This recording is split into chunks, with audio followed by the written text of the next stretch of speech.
Eh, Ibu, perkenalkan, saya Nguji Wayuni, mahasiswa dari Universitas Terbuka Pokjar Rembang, UPBJJ Semarang. Di sini saya ingin minta izin kepada Ibu, apakah Ibu berkenan untuk saya wawancarai mengenai implementasi kurikulum Merdeka dalam penerapan sekolah ini. Iya, saya berkenan, Mbak. Apakah Ibu berkenan memperkenalkan diri terlebih dahulu? Apa saja yang perlu saya sampaikan? Mungkin dari nama, terus Ibu sekarang mengajar di kelas berapa, sudah berapa lama mengajar di sini, cukup itu Bu. Perkenalkan, nama saya Sri Suparmiatun. Saya mengajar di SD Negeri 1 Kedungasem, kelas 5. Saya mengajar di sini sudah sekitar 8 tahun. Ya. Dulunya dari Universitas mana? Saya lulusan Universitas PGRI Semarang tahun 2015, jurusan PGSD. Berarti jurusan PGSD sudah linear ya? Iya. Linear PGSD ya Bu? Iya, sudah linear PGSD. Baik, kita mulai tentang dari pertanyaan saya ya Bu ya. Ini beberapa pertanyaan dari saya. Yang pertama Ibu, menurut Ibu bagaimana implementasi kurikulum Merdeka Belajar dalam mata pelajaran yang diampuh oleh seorang guru? Saya mengajar di kelas 5 ya Mbak, otomatis mengampu semua mapel kecuali mapel tertentu agama, PJOK, itu nggih. Ya. Menurut saya implementasi kurikulum Merdeka Belajar ini sangat bagus sekali untuk anak karena kita sebagai guru ditekankan untuk memenuhi kebutuhan belajar anak. Kita sebagai guru harus menyiapkan misalnya mulai dari minat bakat anak, kesiapan belajar anak, dan gaya belajar anak, kita harus menentukan itu terlebih dahulu agar anak-anak bisa belajar dengan senang dan menikmati pembelajaran yang kita sampaikan. Berarti itu ya Bu, menurut Ibu tentang implementasi kurikulum Merdeka di sekolah ini ya Bu. Oke, apakah ada kesulitan yang dihadapi dalam kurikulum Merdeka Belajar ini Bu? Kesulitan yang pertama misalnya dalam pembelajaran ya Mbak.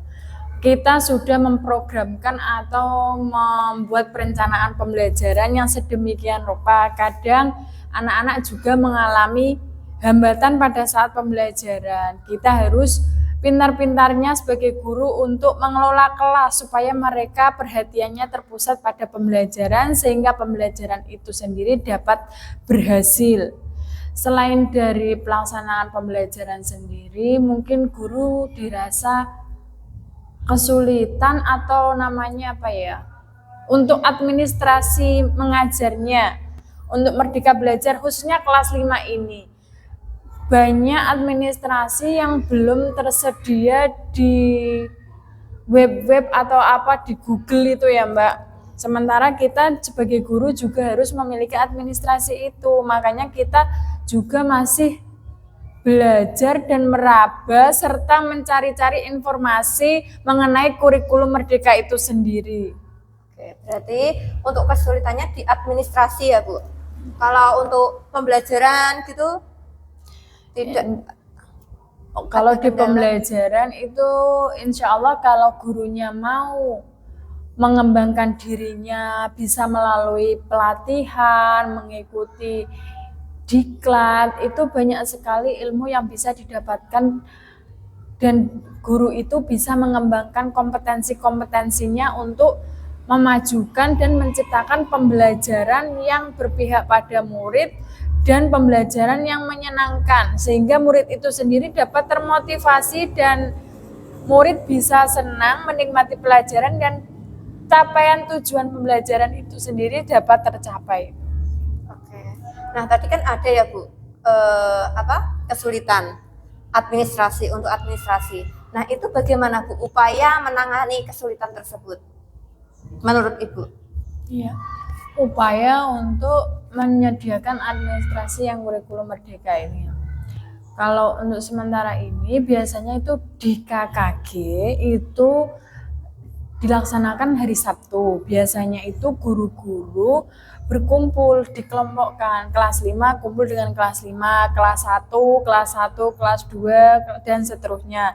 Nah, di situ kita sharing, berbagi informasi tentang apa saja yang merasa kita kesulitan di sekolah, kita sharingkan di situ. Kalau misalnya untuk administrasi, guru dari SD mana yang sudah memiliki, kita bisa bertukar. Atau kalau tidak, kita dibagi dari SD ini membuat berupa modul ajar bab ini. Nanti setelah itu berjalan kemudian dikelompokkan menjadi satu dan bisa dibukukan menjadi administrasi. Itu cara yang pertama dari pelaksanaan KKG.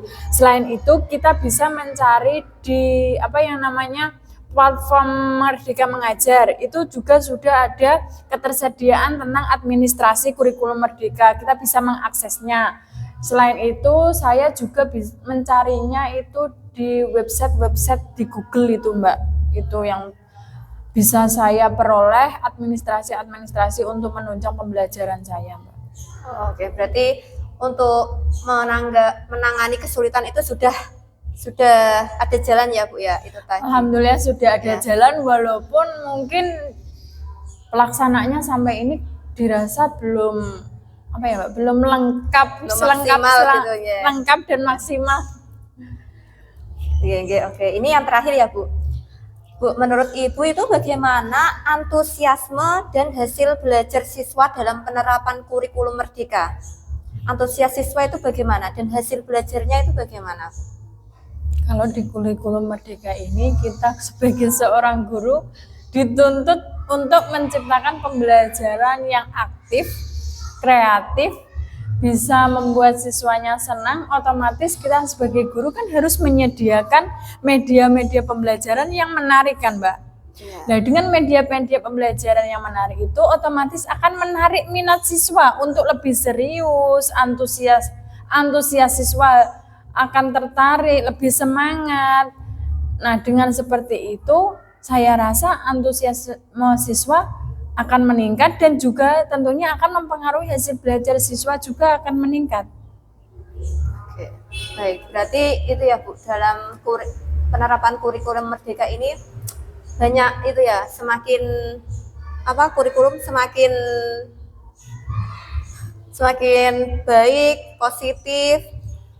Iya, kurikulum Merdeka ini dirasa memberikan dampak positif bagi siswa. Dan kalau dulu itu kan kita dituntut ya Bu. Kalau sekarang di kurikulum Merdeka itu kita menuntun siswa. Jadi siswa itu mau bertindak mengembangkan potensi mereka, kita hanya menuntunnya, bukan menuntut mereka. Jadi mereka dibebaskan, tapi dibebaskan bukan hal yang negatif ya Mbak, di luar ranah melawan hukum atau melawan aturan-aturan yang ada, tapi anak itu bebas dalam artian mengembangkan potensi yang mereka miliki secara tidak ada paksaan dan tuntutan dari guru itu sendiri. Oke, berarti dari kata merdeka itu berarti anak-anak bebas merdeka, mengembangkan potensi mereka sesuai kemampuan yang mereka miliki masing-masing. Oke, baik, terima kasih ya Ibu atas waktunya. Saya ini karena tuntutan tugas, saya izin mewawancarai Ibu.